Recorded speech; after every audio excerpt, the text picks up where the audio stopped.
మంచిది, కొద్దిసేపు మనం దేవుని వాక్యాన్ని ధ్యానించుకుందాం. अच्छी बात है, हम कुछ समय परमेश्वर के वचनों का ध्यान करेंगे। ఏదైనా వాక్య ధ్యానం కొరకు आज के वचन के लिए ఆది కాండము उत्पत्ति 12వ అధ్యాయం और इसका 12वां अध्याय మొదటి 4 వచనాల్ని మనం చూద్దాం. और उसके पहले 4 वचनों को पढ़कर हम देखेंगे। यहोवा ने अब्राहम से कहा, अपने देश और अपने कुटुंबियों और अपने पिता के घर को छोड़कर उस देश में से चला जा, जो मैं तुझे दिखाऊंगा, और मैं तुझसे एक बड़ी जाति बनाऊंगा और तुझे आशीष दूंगा और तेरा नाम महान करूंगा और तू आशीष का मूल होगा। जो तुझे आशीष दे उन्हें मैं आशीष दूंगा और जो तुझे कोसे उसे मैं शाप दूंगा और भूमंडल के सारे कुल तेरे द्वारा आशीष पाएंगे। यहोवा के इस वचन के अनुसार अब्राहम चला और लूत भी उसके संग चला। जब अब्राहम हारान के देश में निकला उस समय वो 75 वर्ष का था। మంచిది, తల వంచి కళ్ళు మూసుకుంటే చిన్న ప్రార్థన చేసుకుందాం. अच्छी बात है, हम अपने सर को झुकाकर आंखें बंद करके छोटी सी प्रार्थना करेंगे। పరిశుద్ధుడా, జీవము కలిగిన దేవా, నీకు వందనాలు ప్రభువా. परिशुद्ध जीवंत परमेश्वर, हम आपका धन्यवाद करते हैं। ఈ రోజునైనా లేఖన భాగములను మేము ధ్యానిస్తూ ఉన్నాం. प्रभु जी, आज के हम आपके वचनों को हम ध्यान कर रहे हैं। నీ మాటల్లో జీవం ఉన్నది ప్రభువా. आपके बातों में जीवन है मेरे प्रभु, ఆ మాటలు మమ్మల్ని నిత్య జీవంలోనికి నడిపిస్తాయి. और वो बातें हमें नित्य जीवन में चलाते हैं मेरे राज। కాబట్టి మేము చదువుకున్న ఈ మాటల ద్వారా మమ్మల్ని బలపరచండి. हमने जिन वचनों को पढ़ा है उनके द्वारा हमें ताकत दीजिए। మాకు అవసరమైన సంగతులను మాకు బోధించండి. जिसकी आवश्यकता हमें है उस बोध को हमें दीजिए। ఈ మాటల యందు విశ్వాసము కలుగునట్లుగా మా హృదయములలో కార్యాన్ని జరిగించండి. जो कोई भी आपके बातों पर विश्वास रखता है उसके द्वारा हमारे हृदय में कार्य करे। మా ఇరువురిని ఏకాత్మ చేత నింపి వాడుకోండి ప్రభువా. हम दोनों को एक आत्मा से भर के उपयोग करें मेरे राज। ధారాళముగా నీ వాక్యాన్ని ప్రకటించే కృప చూపమని और धारा से पिता परमेश्वर आपके वचनों को हम शिक्षा दे सके। యేసు నామములో ప్రార్థిస్తున్నాను यीशु తండ్రి. के नाम से हम प्रार्थना करते हैं, ఆమేన్. आमीन। హల్లెలూయా. हालेलुया। ఇక్కడ మనం చదువుకున్న ఈ వచన భాగాలలో ఒక ప్రాముఖ్యమైన సంఘటన వ్రాయబడి ఉంది. जिन वचनों को हमने पढ़ा है उसमें एक बहुत ही मुख्य बात लिखी है। ఇక్కడ అబ్రాము అనొక ఆయన ఉన్నాడు. यहाँ पर अब्राहम नाम का एक व्यक्ति है। ఆయన హారాను అనొక ప్రాంతంలో నివాసం ఉంటూ वो ఉన్నాడు. हारान नाम के एक प्रांत में निवासी था। ఒకరోజు దేవుడు ఆయనను దర్శించి, एक दिन परमेश्वर ने उसे दर्शन दिया, నీ ఉన్న స్థలంలో నుండి నువ్వు బయటకు రావాలి. तू जिस जगह पर है उस जगह से तुझे बाहर आना है। నీ ఇంటి వారిని अपने విడిచిపెట్టాలి, घर वालों को तुझे छोड़ना है, నీ బంధువులను अपने విడిచిపెట్టాలి, रिश्तेदारों को तुझे छोड़ना है, నీ గ్రామమును విడిచిపెట్టాలి, और अपने गांव को तुझे छोड़ना है। నీకున్న సమస్తమును విడిచిపెట్టి నేను చెప్పే స్థలానికి నువ్వు వెళ్ళాలి అని जो అన్నాడు. भी कुछ तेरा है उस सबको छोड़कर जो मैं तुझे दिखाऊंगा तुझे वहां जाना है। ఆలోచన చేయండి. एक बार विचार कीजिए, ఇంతకు మునుపెప్పుడు మాట్లాడని ఒక దేవుడు అబ్రహాముతో మాట్లాడుతున్నాడు. इससे पहले कभी उसी से बात नहीं की, उस समय परमेश्वर ने उससे बात की। మొదటిసారి అబ్రహాము ఆ దేవుని స్వరాన్ని వింటున్నాడు. पहली बार अब्राहम ने परमेश्वर की आवाज को सुना। ఆయన ఏమని మాట్లాడుతున్నాడు? उसने क्या कहा उससे?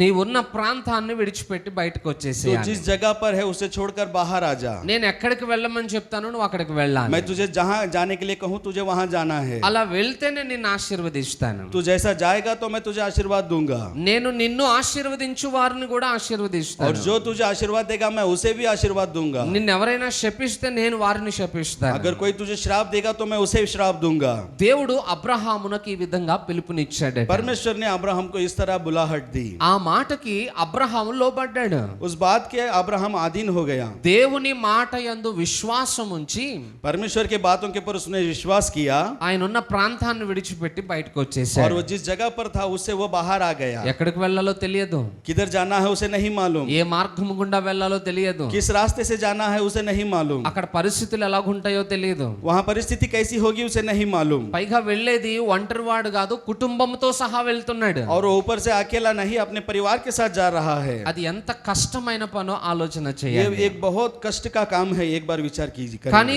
దేవుని మాటకు లోబడితే ఆశీర్వాదం ఉంటుందనేది సత్యం. लेकिन वो परमेश्वर के बातों के अधीन हो गया, ये बात सत्य है। సహజంగా ఇక్కడున్న మిమ్మల్ని ఒక ప్రశ్న అడుగుతాను. साधारण रीति से मैं आपसे एक प्रश्न पूछता हूँ, అబ్రహాము ప్లేస్ లో మీరున్నారు అనుకుందాం. अगर अब्राहम की जगह पर आप है, ఎవరో ఒక పరిచయం లేని వ్యక్తి వచ్చి మీ దగ్గరకు వచ్చి कोई మాట్లాడుతున్నాడు. अनजान व्यक्ति आपसे आके बातें कर रहा है, మీరున్న ప్రాంతం నుండి మా దగ్గరకు వచ్చేసేయండి, आप जिस प्रांत में हो वहां से आप निकल कर आइए, మా ప్రాంతానికి మేము తీసుకెళ్ళిపోతాం आप हमारे प्रांत में चलिए हम आपको लेकर जाते हैं, అని చెప్పేసి అన్నాడు అనుకోండి. अगर ऐसा उसने आपसे कहा, పిలిచిన వాడు ఎవరో మీకు తెలియదు, जिसने आपको बुलाया है वो आपको नहीं ఏ मालूम, ప్రాంతానికి వెళ్ళాలో మీకు తెలియదు, आपको किस प्रांत में जाना है आपको नहीं मालूम। ఆ ప్రాంతానికి ఆ వ్యక్తి యొక్క మాటను విని మీరు వెళ్ళగలుగుతారా? क्या उस प्रांत को उस व्यक्ति की बात को सुनकर आप जा सकते हैं?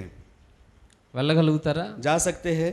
ఇక్కడ కొంతమంది బ్రదర్స్ ఉన్నారు, यहाँ पर कुछ भाई हैं हमारे बीच में, వాళ్ళు బీహార్ ప్రాంతం నుండి ఉద్యోగ రీత్యా ఇక్కడికి వచ్చారు. वो बिहार से काम के लिए इस जगह आए हैं। ఇక్కడికి వచ్చేటప్పుడు यहाँ पर आने के समय వారి కుటుంబములను అక్కడ విడిచిపెట్టేసి వచ్చారు. वो अपने परिवार को वहां पर छोड़कर आए हैं। ఏ భయంతో? किस डर से? అక్కడికి వెళ్ళిన తర్వాత उधर जाने के बाद మనం సెట్ అయితే అప్పుడు ఫ్యామిలీని తీసుకుని अगर मैं వెళ్ళొచ్చు. जाकर वहां पर सेट हो जाऊंगा तो मैं अपने परिवार को लेकर ఎందుకంటే ఇక్కడ పరిస్థితులు ఏంటో ఆరంభంలో వాళ్ళకి తెలియదు. आऊंगा। क्योंकि यहाँ की परिस्थिति कैसी होगी शुरुआत में उनको नहीं ఇక్కడ मालूम। జాబ్స్ సరిగా ఉంటాయో లేదో కూడా తెలియదు. यहाँ ठीक से काम मिलेगा या ना मिलेगा उनके नहीं मालूम। కుటుంబాన్ని తీసుకుని ఇక్కడికి వస్తే బ్రతకగలుగుతామో లేదో అనే భయం ఉంటుంది. अगर परिवार को लेकर यहाँ पर आएंगे तो शायद हम जी पाएंगे या नहीं, ऐसा डर रहता है। ఈ పరిస్థితులన్నీ కూడా మనకి చాలా ఆందోళనను కలిగిస్తా ये ఉన్నాయి. परिस्थिति सब हमें शोकित करती है। అందుకే ఫస్ట్ వెళ్ళి కొన్ని రోజులు మనం ఉండి చూద్దాం. इसलिए पहले कुछ दिन हम जाकर देखेंगे। మనకు అన్ని బాగుంటే అప్పుడు ఫ్యామిలీని తీసుకొద్దాం अगर सब कुछ అనుకుంటాను. ठीक है तो हम अपने परिवार को लेकर आएंगे। నేను అంటున్నాను ఇక్కడ मैं आपसे कहता हूँ మీరు వేరే వేరే ప్రాంతాల నుండి ఈ ప్రాంతానికి వచ్చారు కదా, आप दूसरे दूसरे प्रांतों से इस प्रांत को आए हैं। ఇక్కడ ఎవరు తెలియకుండానే వచ్చారా, ఎవరైనా తెలిసిన వాళ్ళ ద్వారా ఇక్కడికి వచ్చారా? आपके मालूम हुए व्यक्ति के द्वारा आप यहाँ पर आए या किसी अनजान व्यक्ति के द्वारा यहाँ पर आए हैं? బీహార్ నుండి హైదరాబాద్కి ఒక ట్రైన్ ఉంది కాబట్టి వెళ్ళిపోదాం అనుకున్నారా? बिहार की तरफ से एक हैदराबाद जाने वाली ट्रेन है, ये सोचकर आप चढ़ गए? అలా రాలేరు. ऐसा नहीं आए हैं। ఇక్కడ మీ ప్రాంతస్తులు ఎవరైనా ఉండాలి. यहाँ का व्यक्ति कोई आपकी पहचानत वाला हो। మీకు తెలిసిన వారు ఎవరైనా ఇక్కడ సహాయం చేస్తాం రండి అని పిలిస్తేనే మీరు రాగలుగుతారు. आपकी जान पहचान का कोई व्यक्ति यहाँ पर आइए, यहाँ पर काम है कहेगा तो आप आएंगे। తెలియని ప్రాంతానికి, जो आपको नहीं मालूम है वो जगह, పరిచయం లేని వ్యక్తి మనల్ని పిలిచాడో అక్కడికి మనం ధైర్యంగా వెళ్ళలేం. जो हमारी पहचान अनजाना व्यक्ति हमें बुलाते तो हम धैर्य से नहीं जा पाते। కానీ అబ్రహామును మనం చూస్తే लेकिन अब्राहम को जब हम देखते हैं, ఏ ప్రాంతానికి వెళ్ళాలో తెలియదానికి किस प्रांत को जाना है उसे नहीं मालूम। దేవుడు ఒకటే మాట చెప్పాడు, परमेश्वर ने एक ही बात उसे कही, నువ్వు బయటకు రా నేను నిన్ను तू ఆశీర్వదిస్తాను. बाहर आ जा, मैं तुझे आशीर्वाद दूंगा। ఇప్పుడు రెండు రకాల సమస్యలు అబ్రహాము మనసులో ఉంటాయి. यहाँ पर दो तरह की समस्याएं उसके मन में है। వెళ్తే ఎలాంటి సమస్యలు ఎదుర్కోవాల్సి వస్తుందో అనే భయం ఉండిపోతుంది. अगर मैं जाऊंगा तो किस समस्याओं का मुझे सामना करेगा, ये डर उसे लगा रहता है। వెళ్ళకపోతే ఆశీర్వాదాన్ని కోల్పోతామేమో అన్న భయం కూడా ఉంటుంది. अगर मैं नहीं जाऊंगा तो मैं आशीर्वाद को खो दूंगा, ये डर भी उसके अंदर था। సహజంగా ఆ ప్లేస్ లో మనం ఉన్నట్లయితే अगर साधारण रीति से उस जगह पर अगर हम होंगे మనం ధైర్యం చేసి రాలేము ఆ మాటను तो हम బట్టి. धैर्य करके बाहर नहीं आ सकते। తెలియని ప్రాంతానికి, ఎవరు పరిచయస్తులు లేని స్థలానికి మనం ఒంటరిగా వెళ్ళలేం. एक अनजाने प्रांत में अनजाने व्यक्तियों के बीच में हम नहीं जा सकते। అది మనకి చాలా భయాన్ని కలుగు చేస్తుంది. वो हमें बहुत डराने वाली बात होती है। పైగా అక్కడ పరిస్థితులు ఎలా ఉంటాయో అన్న కలవరంతో ఉంటాం. और ऊपर से वहाँ की परिस्थिति कैसी होगी ये हम डरते हुए रहते हैं। కాబట్టి ఏదైనా ఒక కొత్త ప్రాంతానికి इसलिए వెళ్ళాలనుకున్నప్పుడు किसी भी नए प्रांत को जब हम जाना चाहते हैं మొదట ఎవరో ఒకరు వెళ్ళి అన్ని అనుకూలతలు చూసుకున్న తర్వాత అప్పుడు వెళ్తాం. तो पहले एक व्यक्ति वहां के जाकर वहां की अनुकूलता देखकर आगे बुलाता है। కానీ అబ్రహాము దేవుణ్ణి నమ్మాడు. लेकिन अब्राहम ने परमेश्वर का विश्वास किया। ఈరోజు మన జీవితంలో కూడా దేవుడు ఆశించేది అదే. आज हमारे जीवन में भी परमेश्वर यही आशा रखता है। మనం మనుషుల మాటను నమ్మలేకపోవచ్చు, हम मनुष्य के बातों को भरोसा नहीं कर सकते, కానీ దేవుని మాట నమ్మదగినది. लेकिन परमेश्वर की बात विश्वास योग्य है, అది సత్యమైనది. वो सत्य है। దేవుడు ఒకసారి మన జీవితంలో మాట ఇచ్చాడనంటే परमेश्वर ने अगर आप हमें एक बार उसने जबान दी ఆ మాట విషయంలో ఆయన ఎప్పుడు కూడా వెనకాడడు. तो उस बात के विषय में वो कभी भी पीछे नहीं हटता। ఏదైనా వాగ్దానము దేవుడు మనకి చేస్తే अगर उसने कोई प्रतिज्ञा हमें दी है ఆ వాగ్దానమును నెరవేర్చకుండా నిర్లక్ష్యం చేయడం. तो उस प्रतिज्ञा को बिना पूरा किया नहीं रहता। మనము మనుషుల మాటను నమ్ముతాం కానీ దేవుని మాటను నమ్మం.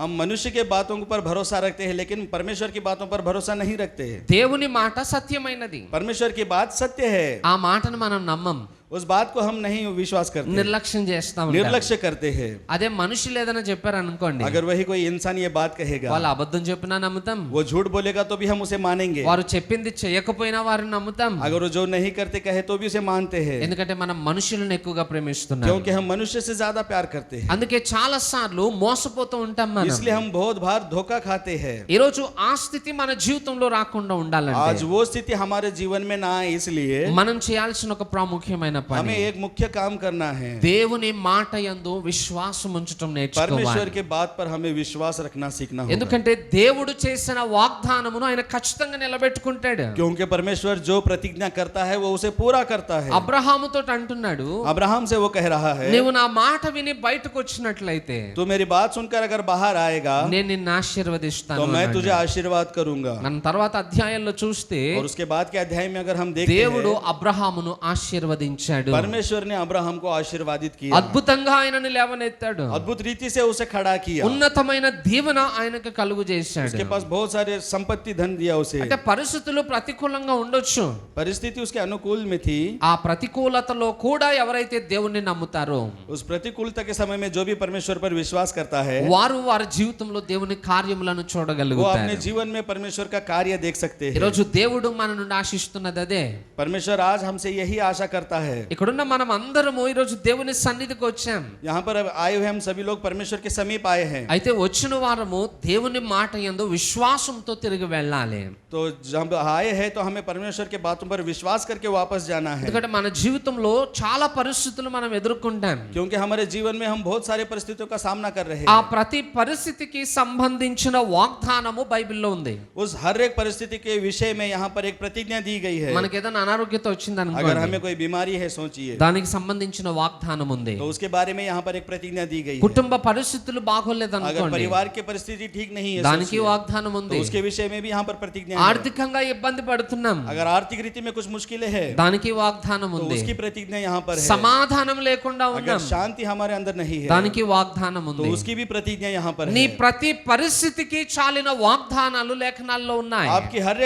आपके हर एक स्थिति को ठीक करने वाला वाग्दान यहाँ पर ఆ है। వాగ్దానములను ఇచ్చిన వాడు బలహీనుడు కాదు, और जिसने ये प्रतिज्ञा दी है वो कोई बलहीन ఆయన नहीं है, సృష్టిని కలుగు చేసిన వాడు. वो सृष्टि को बनाने वाला है। ఆయన ఏదైతే పలుకుతాడో అది మన జీవితాల్లో वो నెరవేర్చబడుతుంది. जो कुछ भी बोलता है वो हमारे जीवन में पूरा होता है, కానీ ఆయన మాట యందు నమ్మక ఉంచటం మనకు అలవాటు కావాలి. लेकिन उसके बातों पर विश्वास रखना हमें सीखना होगा। ఎలాంటి నమ్మకం మన జీవితంలో ఉండాలంటే, कैसा विश्वास हमारे जीवन में होना चाहिए। కొన్నిసార్లు ఆయన మాట యందు విశ్వాసం ఉంచకుండా ప్రతికూలతలు ఏర్పడతాయి. कुछ समय में उसके बातों पर विश्वास नहीं करते तभी भी प्रतिकूल हमें मिलता है समय। ఏమో ఆ మాటకు లోబడితే ఏం జరుగుతుందనే భయం కూడా మనలో ఉంటుంది. अगर मैं परमेश्वर के बातों के अधीन हो जाऊंगा तो कुछ हो जाएगा, ऐसा डर भी रहता है। ఆ సమయంలో కూడా మనం దేవునికి उस లోబడాలంట. समय में भी हमें परमेश्वर के अधीन होना है, ఎందుకంటే నేను దేవుని యందు విశ్వాసం ఉంచాను అని మనం నిరూపించుకోవాలి. क्योंकि मैंने परमेश्वर के बात पर विश्वास किया, ये हमें साबित करना है। ఆ విశ్వాసమే మన జీవితాల్లో దేవుని ఆశీర్వాదాన్ని उस అనుగ్రహిస్తుంది. विश्वास के द्वारा ही हमारे जीवन में आशीर्वाद आता है। ఈరోజు చాలా మంది దేవుని దగ్గరకు వస్తున్నారు కానీ आज के समय में बहुत सारे लोग परमेश्वर के पास आते हैं, అందరూ దేవుని యందు విశ్వాసం ఉంచలేకపోతున్నారట. लेकिन सभी लोग परमेश्वर के ऊपर विश्वास नहीं रख पा रहे हैं। బైబిల్ ఒక మాట రాయబడి ఉంది, बाइबल में एक बात लिखी हुई है, నమ్ముట నీ వలనైతే अगर विश्वास करना तुझसे बनता है నమ్మువానికి సమస్తమును సాధ్యమే. तो विश्वास करने वाले के लिए सब कुछ साध्य है। ఈరోజు నమ్మడం మన బాధ్యత. आज विश्वास करने की जिम्मेदारी हमारी है। ఆ నమ్మకం మన జీవితంలో ఉందంటారా? क्या वो विश्वास हमारे जीवन में है? దేవుడు నా పరిస్థితులను మారుస్తాడనే నిశ్చయత ఉందా మన జీవితంలో? परमेश्वर मेरी स्थिति को बदलेगा, क्या ऐसी सोच हमारे अंदर है? దేవుని మీద ఆధారపడితే నా జీవితం బాగుపడుతుందనే నమ్మకం ఉందా మనకి? अगर मैं परमेश्वर के ऊपर आधार हो जाऊंगा तो मेरा जीवन बदल जाएगा, क्या ऐसा विचार है? సమస్య ఎంత పెద్దదైనా కానియండి, समस्या चाहे कितनी भी बड़ी हो, ఆ సమస్య కంటే గొప్ప దేవుడు మన పక్షంగా उस ఉన్నాడు. समस्या से भी बड़ा परमेश्वर हमारे साथ है। జస్ట్ ఆయన నమ్మితే చాలు దేవుని కార్యం మన జీవితంలో చూస్తాం. केवल उसके ऊपर विश्वास करने के द्वारा ही हम अपने जीवन में कार्य देख सकते हैं। అలాంటివి కొన్ని సంఘటనలు మీకు జ్ఞాపకం చేస్తాను. ऐसे कुछ घटनाएं हैं, मैं आपको याद दिलाता हूँ। బైబిల్లో ఒక విధవరాలు ఒక ఆమె ఉండేది. बाइबल में एक विधवा स्त्री के बारे में लिखा है। ఆమె సారేపతు అనే ప్రాంతంలో నివాసం वो ఉంటుంది. सारे प्रांत के जगह पर निवासी थी। ఇజ్రాయేలు దేశంలో భయంకరమైన కరువు సంభవించింది. इजराइल देश में बहुत बड़ा अकाल आया था। ఆ కరువు కాలంలో ప్రజలు ఎవరి దగ్గర ఆహారం లేదు. उस अकाल के समय में लोगों के पास, किसके पास भी आहार नहीं था। ఎక్కడ పంటలు పండట్లేదు, कहीं पर भी खेती नहीं हो रही थी, వర్షాలు లేక భూమి అంతా ఎండిపోయింది. बारिश नहीं हो रही थी, इस कारण पूरी जमीन सूख गई थी। ఎంత దాచుకున్నటువంటి ఆస్తి అయినా కూడా మెల్లమెల్లగా తరిగిపోతూ వచ్చింది. किसी ने भी अगर बहुत सारे धन छुपा के रखा है, तो धीरे धीरे सब कुछ खत्म हो रहा था। కొంతకాలానికి ప్రజల దగ్గర తినడానికి ఏమీ లేకుండా कुछ అయిపోయింది. समय बाद लोगों के पास खाने के लिए कुछ भी नहीं बचा था। ఆ కాలములో దేవుని ప్రవక్త అయిన ఏలియా అనే ఒక ఆయన ఉన్నాడు. उस समय में परमेश्वर के प्रवक्ता एलिया नाम का एक व्यक्ति, దేవుడు ఏలియాతో చెప్తున్నాడు, परमेश्वर एलिया से कहता है, నీవు సారెపత్ అనే విధవరాల ఇంటికి వెళ్ళు, ఆమె నిన్ను तू పోషిస్తుంది. सारेपत की विधवा के घर जा और वो तुझे तेरा पोषण करेगी। ఏలియా అడగొచ్చు, एलिया पूछ सकते थे, ప్రభు ఆమె విధవరాలు అంటున్నావు, परमेश्वर आप कह रहे वो विधवा है పైగా పరిస్థితులన్నీ ప్రతికూలంగా ఉన్నాయి, और ऊपर से परिस्थिति ठीक नहीं है, ఇజ్రాయెల్ అందరూ కూడా కరువులో ఉన్నారు, और इजराइल के सारे लोग अकाल में है, ఆమె నన్ను ఎలా పోషించగలుగుతుంది? वो कैसे मेरा पोषण कर सकती है? ఏలియా ప్రశ్న వేయలేదు. एलिया ने वो प्रश्न नहीं कहा, దేవుడు సెలవిచ్చాడు, ఏలియా విధేయతను చూపించాడు. परमेश्वर ने आज्ञा दी और एलिया ने विधेयता दिखाई। అలా సారెపతు విధవరాల దగ్గరికి వెళ్ళాడట. वो उस विधवा के घर गया। ఆ టైంకి ఆమె కొన్ని కట్టెలను ఏరుకుంటుంది. उस समय में वो कुछ लकड़ियों को चुन रही थी। ఏలియా వెళ్ళామని అడుగుతున్నాడమ్మా, కొంచెం తాగడానికి నీళ్లు తీసుకుని వస్తావా? एलिया जाकर उससे पूछता है कुछ पीने के लिए पानी लेकर। ఆమె నీళ్లు తీసుకుని రావడానికి వెళ్ళిందట. वो पानी लाने के लिए गई। అలా వెళ్ళబోతుంటే మరలా పిలిచి అంటాడు, वो जब जा रही थी तो फिर से उसे बुलाया అలాగే నాకు ఒక రొట్టెను కూడా తీసుకునిరా. और उसी तरह एक रोटी मेरे लिए लेकर आओ, उसने कहा। ఆ టైంలో ఆమె ఒక మాట అంటుంది చూడండి. उस समय में वो एक बात कहती है, మొదటి देखिए, రాజుల గ్రంథం पहला राजाओं 17వ అధ్యాయం और इसका 17वां अध्याय 10వ వచనం నుండి చదువుదాం ఒకసారి. 10वें वचन को हम एक बार पढ़ेंगे। अत वो वहाँ से चल दिया और सारपत को गया। नगर के फाटक के पास पहुँचकर उसने क्या देखा कि एक विधवा लकड़ी बीन रही है। उसको बुलाकर उसने कहा, किसी पात्र में मेरे लिए पीने को थोड़ा पानी ले आ। जब वो लेने जा रही थी तो उसने उसे पुकार के कहा, अपने हाथ में एक टुकड़ा रोटी भी मेरे पास लेते आना। उसने कहा, तेरे परमेश्वर यहोवा के जीवन की शपथ, मेरे पास एक भी रोटी नहीं है, केवल घड़े में मुट्ठी भर मैदा और कुप्पी में थोड़ा सा तेल है, और मैं दो एक लड़की बिनकर लिए जाती हूँ कि अपने और अपने बेटे के लिए उसे पकाऊं और हम उसे खाए फिर मर जाएं।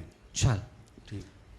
ఏలియా ఆమెను ఒక రొట్టె తీసుకుని రమ్మని చెప్పినప్పుడు एलिया ने जब उसे एक रोटी लाने के लिए कहा ఆమె ఏమని చెప్తుందట? तो उसने क्या कहा, అయ్యా యెహోవా జీవము తోడు, मुझे यहोवा के जीवन की शपथ, మా దగ్గర ఏం లేదు. हमारे पास कुछ भी नहीं है। తొట్టెలో ఒక గుప్పెడు పిండి మాత్రమే ఉంది, मेरे पास मटके में एक मुट्ठी भर मैदा है బుడ్డిలో కొంచెం నూనె ఉంది. और थोड़ा सा तेल है, ఇదే లాస్ట్ భోజనం నాకు నా కుమారునికి. और यही हमारा आखिरी भोजन है मेरे लिए और मेरे बेटे के लिए। ఇక ఈ భోజనం తిని మేము చనిపోదామని और అనుకుంటున్నాం. ये भोजन खाने के बाद हम मरने के लिए सोच रहे हैं। పరిస్థితి అంతా చెప్పింది. परिस्थिति उसने पूरी చెప్పిన बताई। తర్వాత మళ్ళీ ఏలియా అంటాడు, और ये सब बताने के बाद एलिया कहता है, అయినా పర్వాలేదు, మొదటి రొట్టె నాకు తీసుకునిరా అంటాడు.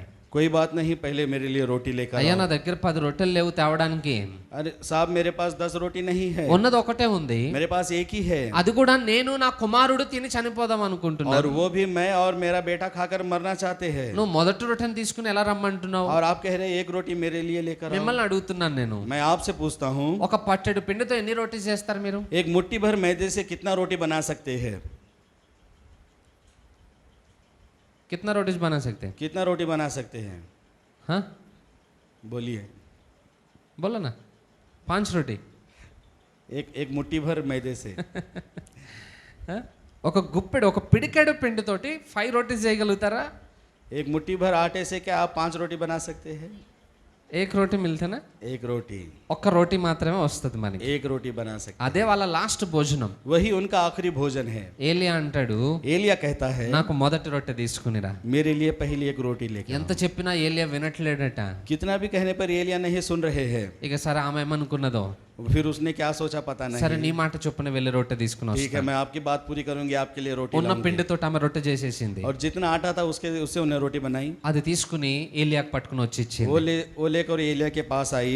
ఏలి అంటున్నాడు, एलिया उससे कहता है, ఇప్పుడు వెళ్ళి अब फिर से जा, నీకును నీ కుమారునికి రొట్టెలు చేసుకుని తినండి అని अपने लिए और अपने बेटे के लिए तो रोटी बना ले। ఆమె అనుకుని ఉండొచ్చు, और उसने सोचा ఉన్న ఒకటో రొట్టె నువ్వు కూడా లాగేసుకున్నావు దాన్ని, उसने सोचा जितना था उतना तो आपने ले लिया, ఇంక వెళ్ళి రొట్టెలు చేసుకోవడానికి అక్కడ పిండి ఎక్కడ ఉంది, अब मैं जाकर वहां पर रोटी बनाने के लिए मेरे पास ఏమీ లేదు, ఇంకా నీళ్ళు తాగి చచ్చిపోవడమే. अब कुछ भी नहीं है, पानी पीकर ही मरना है। కానీ ఆమె ఏలియా మాట యందు నమ్మిక ఉంచి వెళ్ళి తొట్టె చూసిందంట. लेकिन उसने एलिया की बातों पर विश्वास कर जाकर उसने देखा, మరలా పిండి సమకూర్చాడు దేవుడు. फिर से उसमें आटा भर गया ఆ था, పూట సమృద్ధిగా వారు భోజనం చేశారు. समृद्धि उन्होंने उसमें से भोजन किया। మళ్ళా సాయంత్రం అయింది, फिर शाम हुई, మళ్ళా ఆకలేస్తుందిగా సాయంత్రం फिर కాగానే. शाम में हमें भूख लगती है, మళ్ళా వెళ్ళి తొట్టెను ఓపెన్ చేసి फिर से చూసింది. फिर उसने मटके को खोल के देखा, మరలా పూటకు సరిపడ పిండి నూనె రెండు సిద్ధంగా फिर ఉన్నాయి. उस समय के लिए पूरा होने के जितना आटा चाहिए उतना आटा था, उतना तेल था। అలా ఎన్ని సంవత్సరాలు వాళ్ళు ఆశీర్వదింపబడ్డారో తెలుసా?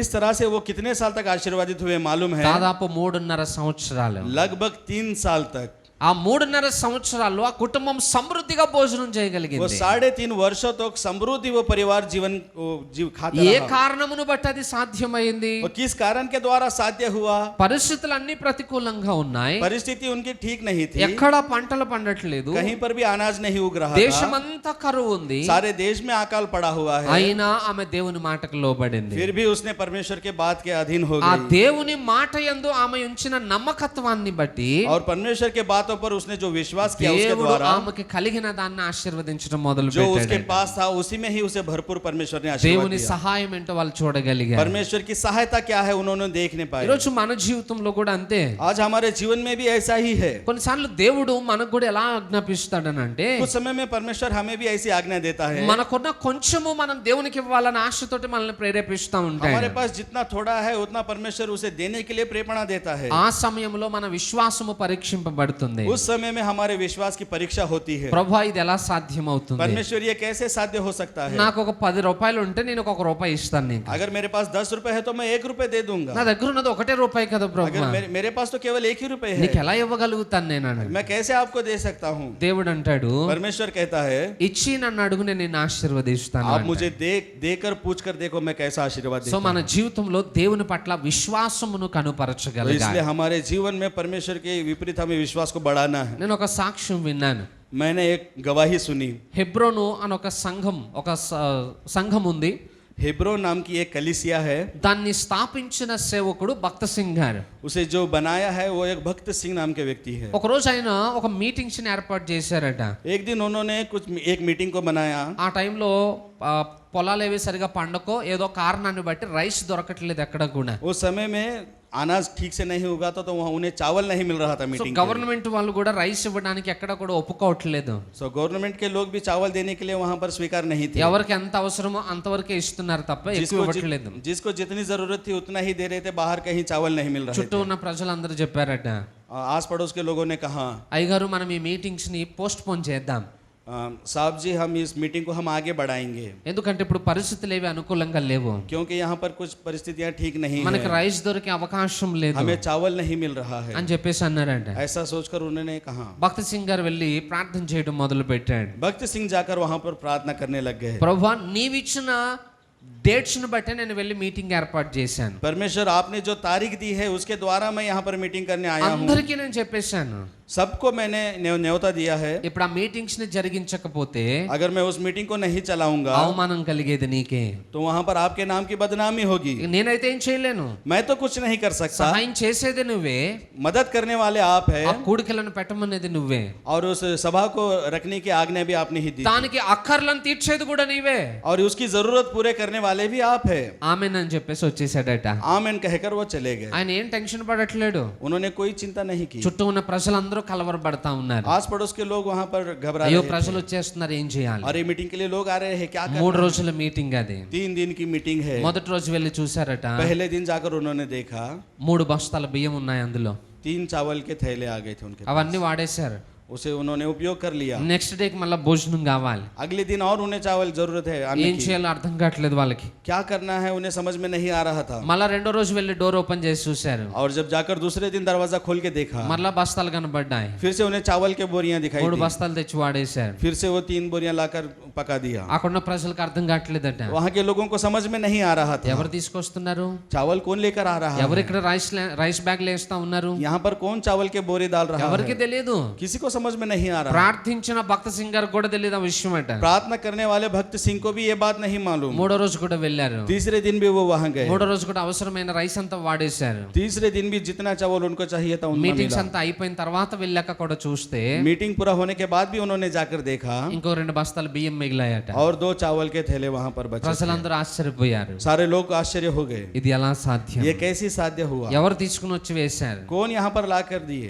ఈ రోజు వరకు కూడా ఆ కార్యం ఎలా జరిగిందో ఎవ్వరికి తెలియదు. आज तक भी वो कार्य कैसे हुआ किसी को नहीं मालूम, కానీ అవసరం తీర్చబడింది. लेकिन वहाँ पर उनकी आवश्यकता पूरी हो गई। ఎలా తీర్చబడింది? कैसे पूरी हो गई? దేవుని యందు విశ్వాసం ఉంచటము ద్వారా. परमेश्वर के ऊपर विश्वास रखने के द्वारा। బైబిల్లో ఒక మాట రాయబడి ఉంది, बाइबल में एक बात लिखी हुई है, విశ్వసించు వాడు కలవరపడడు అని. जो विश्वास करता है वो कभी घबराता नहीं। దేవుని యొద్దకు మనం వెళ్ళినప్పుడు जब हम परमेश्वर के समीप जाते हैं, చిన్న పిల్లల్లాగా మనం మారిపోవాలట. हम छोटे बच्चों के समान हमें बदलना है। సహజంగా మన పిల్లలకున్న అలవాటు ఏంటి? हमारे बच्चों को एक साधारण रीति से आदत होती వాళ్ళు है, ఏదైనా అవసరం ఉన్నప్పుడు వారు వచ్చి మన మీద ఆధారపడతారు. जब उनको किसी चीज की आवश्यकता होती है तो हमारे ऊपर आकर आधार होते हैं। వాళ్ళకి ఒక నమ్మకం, उनको एक विश्वास है, నేను వెళ్ళి నా తల్లిదండ్రులను అడిగితే నా అక్కర్లను मैं తీరుస్తారు. जाकर अपने माता पिता से पूछूंगा तो वो मेरी जरूरत पूरी करेंगे। చెప్పేసి వాళ్ళు సైలెంట్ గా ఉంటారు అంతే.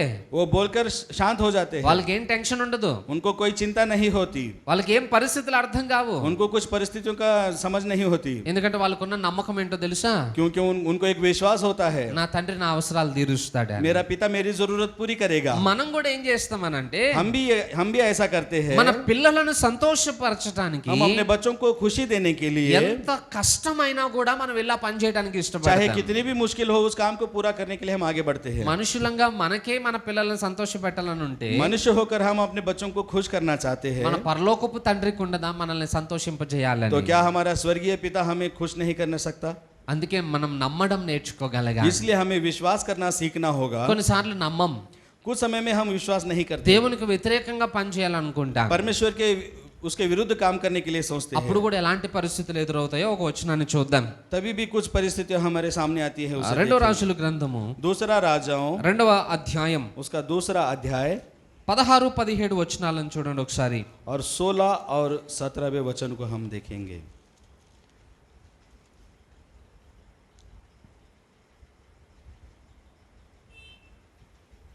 तब उन्होंने उससे कहा, सुन, तेरे दासों के पास 50 बलवान पुरुष है, वे जाकर तेरे स्वामी को ढूंढे। संभव है कि क्या जाने यहोवा के आत्मा ने उसको उठाकर किसी पहाड़ पर या किसी तराई में डाल दिया हो। उसने कहा, मत भेजो। तब उन्होंने उसको यहाँ तक दबाया कि वो लज्जित हो गया। तब उसने कहा, भेज दो। अत उन्होंने 50 पुरुष भेज दिए और वे उसे 3 दिन तक ढूंढते रहे, परंतु न पाया। చాలు. ఇక్కడ జరిగిన ఒక సంఘటన మళ్ళీ వివరిస్తాను. यहाँ पर एक घटना हुई है, उसके बारे में विवरण ఇప్పుడు देता దాకా ఏలియా ప్రవక్తను గురించి మనం విన్నాం. हूं। अब तक हमने एलिया प्रवक्ता के बारे में सुना। ఆ ప్రవక్తకి ఒక శిష్యుడు ఉన్నాడు. उस प्रवक्ता का एक शिष्य था, ఆయన పేరు ఎలీషా. उसका नाम एलिशा। ఈ ఏలియా దేవుని సన్నిధిలోనికి కొనిపోబడే సమయంలో ये एली नाम का प्रवक्ता परमेश्वर के, जब परमेश्वर ने उसे बुलाया ఎలీషా ఆయనతో పాటే ఉన్నాడు. तो एलिशा उनके साथ ही था। ఎలీషాకు తెలుసు ఏలియా దేవుని దగ్గరికి వెళ్ళబోతున్నాడు. एलिशा को मालूम है कि परमेश्वर उसे ऊपर आरोहण करने के लिए बुला रहा है। నిజంగానే ఏలియా ఆరోహణం అయిపోయాడు. ఎలీషా ఇంటికి వచ్చేసాడు. एलिया का आरोहण हो गया और एलिशा घर को आ गया है। వచ్చేసిన తర్వాత जब वो घर को आ गया तब కొంతమంది ప్రవక్తల శిష్యులు ఎలీషా దగ్గరకు వచ్చారు. कुछ प्रवक्ताओं के शिष्य एलिशा के पास आए हैं। వాళ్ళు అంటున్నారు, वो उससे कह रहे हैं, అయ్యా మా దగ్గర 50 మంది బలము కలిగిన వారు ఉన్నారు. हमारे पास 50 बलवंत पुरुष है। మీరు మీ గురువు గారిని వెతకడానికి మీరు వారిని వాడుకోవచ్చు. आप अपने गुरु को ढूंढने के लिए उनका उपयोग कर सकते ఒకవేళ हैं। మీ గురువు గారిని సుడిగాలి తీసుకువెళ్ళి ఎక్కడైనా పర్వతం మీదనో లోయలోనో పడేసి ఉండొచ్చు. हो सकता है आपके गुरु को ये एक हवा उठाकर ले जाकर कहीं पहाड़ पर या कहीं तराई में उसे छोड़ दिया होगा। కాబట్టి 50 మందిని పంపించి మనం వెతికే ప్రయత్నం చేద్దామని इसलिए 50 బ్రతిమలాడారట. लोगों को हम भेजकर उन्हें ढूंढने की कोशिश करेंगे। ఎలీషా అంటున్నాడు, एलीशा कहता है అయ్యా మీరు ఎవరిని పంపాల్సిన అవసరం లేదు. किसी को भेजने की जरूरत नहीं। ఎంత చెప్పినా వారు ఒప్పుకోలేదట. कितना भी वो बोल रहा था लेकिन ये नहीं सुन వారు रहे थे। బలవంతము చేసినందున उन्होंने जबरदस्ती की, इसलिए ఎలీషా ఒప్పుకున్నాడు. एलीशा ने उसे मान लिया। వెళ్ళారు, వెతికారు, 3 రోజులు వెతికారట. 3 दिन तक वो उसे ढूंढते रहे। 3 రోజులు వెతికినా ఎవరికి ఏలియా దొరకలేదు. 3 दिन के ढूंढने के बाद भी एलिया किसी को नहीं मिले। అలసిపోయారు, సొమ్మసిల్లిపోయి తిరిగి వచ్చారు. वो थक गए, थक के हार होकर वो घर आ गए। వచ్చిన తర్వాత ఎలీషా అంటున్నాడు, आने के बाद एलीशा उनसे कह रहे हैं, వెళ్ళొద్దని నేను మీతో చెప్పలేదా? मैंने आपसे ना जाने के लिए कहा था। అక్కడ సారెపతు విధవరాలు దేవుని మాటకు లోబడి ఆశీర్వదింపబడింది. सारेपत की विधवा उनके बातों के अधीन होकर वो आशीर्वादित हो गई थी। ఇక్కడున్న ఈ ప్రవక్తల శిష్యులు और यहाँ पर रहने वाले प्रवक्ता के शिष्य దేవుని మాటను తిక్కరించి వెళ్ళి నష్టపోవాల్సి వచ్చింది. परमेश्वर के बात को ठुकरा कर वो आगे गए, इसलिए उन्होंने नुकसान उठाया। అంటే వాళ్ళ ఆశ ఏంటంటే ఎక్కడో ఉండుంటాడులే వెతుకుదాం అనుకున్నారు. उनकी आशा ये थी कि हम ढूंढेंगे, शायद वो कहीं पर होगा। ఎలీషా చెప్తున్నా కూడా వారు వినడానికి ఇష్టపడలేదు. एलीशा उनसे कह भी रहा था, फिर भी वो उसकी इच्छा नहीं कर रहे थे। మనం కూడా కొన్నిసార్లు దేవుడు వద్దన్న పనే చేస్తా ఉంటాం. हम भी कुछ समय में ऐसा ही करते हैं। परमेश्वर जो नहीं कहता उसे करते हैं। దేవుడు ముందే హెచ్చరికని ఇస్తాడు, परमेश्वर हमें पहले ही कुछ सावधानियां देता అయ్యా, అది है। నీకు క్షేమం కాదు, ये तुम्हारे लिए ठीक नहीं है, అది నువ్వు చేయదగిన పని కాదు, ये आपके लिए काम करने की योग्य ఈ नहीं పని है, నీకు మేలును కలుగు చేయదు, ये काम आपको ठीक नहीं कर सकता, దాని వైపుకు వెళ్ళకు అని ఆజ్ఞాపిస్తాడు. उसकी ओर आप ना बढ़े, ये उसे आज्ञा देता है। అయినా కూడా దేవుని మాటను నిర్లక్ష్యం చేసి మనం फिर भी వెళ్ళాలనుకుంటాం. हम परमेश्वर की बात को निर्लक्ष्य करके वहां जाना चाहते हैं। వెళ్ళిన ప్రతిసారి నష్టపోతూనే हम ఉంటాం. जितने बार जाते हैं उतने बार नुकसान उठाते అక్కడ हैं। ప్రవక్తల శిష్యులు నష్టపోయారు. वहां पर प्रवक्ताओं के शिष्यों ने नुकसान उठाया। 3 రోజులు వెతికారట. 3 दिनों तक वो उसे ढूंढते रहे। ఉపయోగం ఏముంది? उसका क्या उपाय हुआ? వారు అనుకున్న పని क्या సాధించలేకపోయారు. उन्होंने जो कहा वो काम किया? సమయం వృధా అయిపోయింది. समय व्यर्थ हो गया। 3 రోజులు నడిచి నడిచి అలసిపోయారు. 3 दिन वो चलते चलते थक गए, కానీ ప్రతిఫలం మాత్రం శూన్యం. लेकिन उन्हें कुछ प्रतिफल नहीं मिला। ఈ రోజు మన జీవితంలో కూడా అంతే. आज हमारे जीवन में भी ऐसा ही है। దేవుడు ఏది చెప్తాడో అది చేస్తేనే మనకు ఆశీర్వాదం. परमेश्वर जो कहता है वही करेंगे तो हमें आशीर्वाद मिलेगा। దేవునికి నచ్చని పని మనం చేసేటప్పుడు దేవుడు మనకు సహకరించడు. जो परमेश्वर को पसंद नहीं है वो काम करते हैं तो परमेश्वर हमारी దేవుని मदद नहीं करता। సహాయం లేకుండా మనం ఎందులోనూ విజయాన్ని చూడలేం. परमेश्वर की सहायता के बिना हम किसी में भी जय नहीं पा सकते। చివరాఖరికి మనం ప్రయాసం మాత్రమే మిగులుతుంది అన్నమాట. आखिर में केवल प्रयास करना ही हमारे लिए बचा रहता అలాంటి है। స్థితి మన జీవితంలో ఉండకుండా ఉండాలంటే ऐसी स्थिति हमारे जीवन में ना हो, इसलिए దేవునికి లోబడ్డం మనం నేర్చుకోవాలి. परमेश्वर के अधीन होना हमें सीखना है। పరిస్థితులు ఎలాగైనా ఉండనియండి, परिस्थिति चाहे कैसी भी हो, మనం పరిస్థితుల మీద ఆధారపడట్లేదు, हम परिस्थितियों पर आधार नहीं रहते, దేవుని మీద हम ఆధారపడుతున్నాం. परमेश्वर के ऊपर आधार रहते हैं। దేవునికి పరిస్థితులతో సంబంధం లేదు, परमेश्वर को परिस्थितियों से कुछ संबंध नहीं है, ఎందుకంటే అన్నింటినీ ఆయన తన ఆధీనంలోనికి తీసుకోగలిగిన क्योंकि वो వాడు. सब कुछ अपने अधीन ले सकता है। ఈ రోజు అటు స్థితిని మనం అలవాటు చేసుకుందాం. आज ऐसी स्थिति को हमें आदत कर लेना चाहिए। అబ్రహాము వలె, अब्राहम के जैसा, సారెపతు విధవరాలు వలె सारेपत की विधवा के जैसा దేవునికి లోబడ్డం మనం నేర్చుకుందాం. परमेश्वर के अधीन होना हमें सीखना है। అప్పుడు దేవుని ఉన్నతమైన ఆశీర్వాదాన్ని మన జీవితంలో तब చూడగలుగుతాం. परमेश्वर के महान आशीर्वाद को हम देख सकते हैं। మంచిది, కొద్ది మాటలు దేవుడు దీవించును గాక. अच्छी बात है, इन वचनों को परमेश्वर आशीर्वादित करे।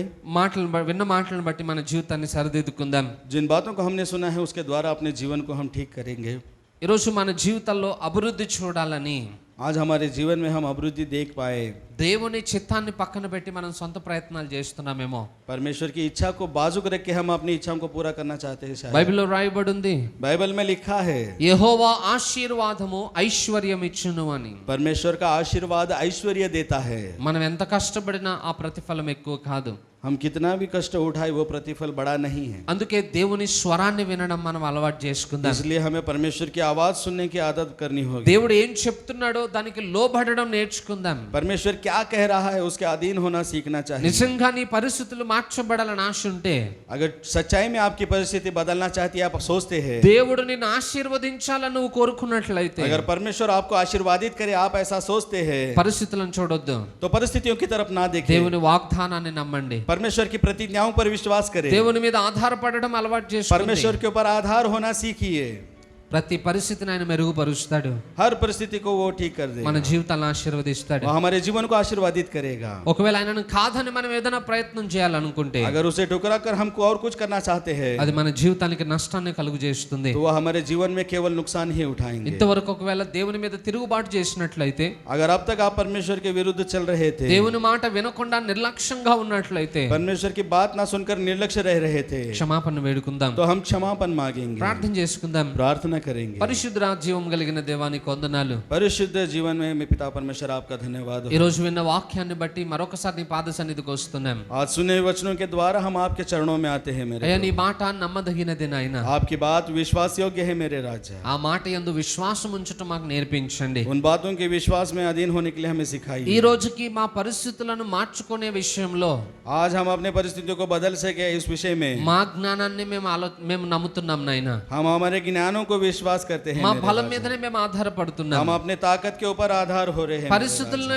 మేము చూస్తున్నాం राजा। కానీ परिस्थितियों को हम देख रहे हैं నీ मेरे राजा। వాగ్దానాన్ని నమ్మలేకపోతూ हम ఉన్నాం. आपके प्रतिज्ञाओं पर विश्वास नहीं कर पा रहे हैं, అందుకే శ్రమను ఇంకా అధికం చేసుకుంటున్నాం కానీ इसलिए हम अपनी मुश्किलों को बढ़ा रहे हैं, ఆశీర్వాదాన్ని చూడలేకపోతూ ఉన్నాం. आशीर्वाद को नहीं पा रहे। ఈ స్థితిలో నుండి మమ్మల్ని విమోచించండి. इस स्थिति से हमें छुड़ाइए, విన్న మాటలు మాలో ఫలింప చేయండి. सुने हुए वचनों को हमारे अंदर फलवंत करें, అయ్యా, నీ మీద ఆనుకొనుట మాకు నేర్పించండి.